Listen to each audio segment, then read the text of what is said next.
Some people live their lives on autopilot. They make decisions, move on, and sleep peacefully at night. And then there's you, lying in bed at 2 a.m., thinking about that awkward thing you said 6 years ago. Why does your brain do this? Why does it refuse to shut up? And more importantly, how do you make it shut up? Well, my overthinking friend, today we're diving into the psychology of why your brain loves to torture you. Let's get into it. Overthinking isn't just some random glitch in the human brain. It's actually an evolutionary feature. Back in the day, when our ancestors were out in the wild, overthinking was the difference between life and death. Imagine you're a caveman. You hear a rustle in the bushes. Could be the wind, could be a hungry saber-toothed tiger. If you overthink it, you stay on high alert, just in case. If you don't, well, congratulations, you just became lunch. Fast forward to today.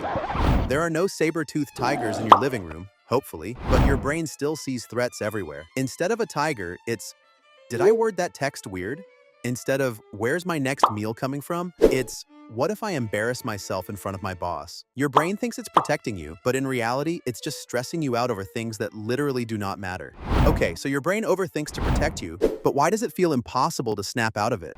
Why do you keep replaying the same scenario over and over like a broken record? Blame the cortico-basal ganglia thalamocortical loop. Yeah, I know. That's a lot of words. Basically, it's a feedback loop in your brain that's supposed to help you process thoughts. But when you overthink, this loop gets stuck in a cycle, replaying the same thoughts on repeat.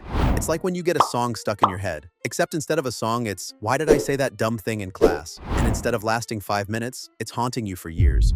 Here's the real kicker. Overthinking makes you feel like you're doing something. Like if you just analyze the situation hard enough, you'll find the perfect answer. Spoiler alert, you won't.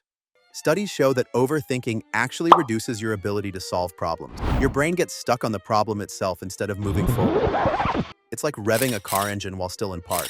You feel like you're making progress, but you're literally going nowhere.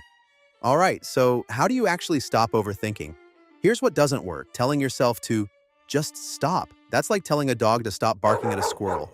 Not happening. Instead, try this. Name the thought. Literally say, oh, that's my brain overthinking again.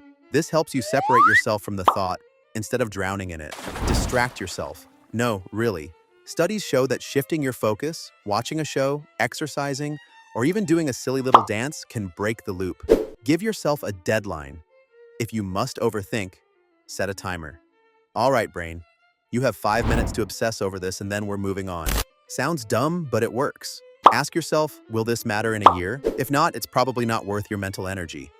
Overthinking is your brain's way of trying to protect you, but most of the time, it's just causing unnecessary stress. The key is recognizing it, breaking the loop, and remembering that 99% of the things you worry about never actually happen. So next time you catch yourself overthinking, just remember, your brain is like that one friend who gives terrible advice but really thinks they're helping. Politely tell it to chill out and go live your life. Now, since you just got free therapy, I'm legally required to ask you to subscribe. Otherwise, you're stuck overthinking this video for the next 5 years. Your choice.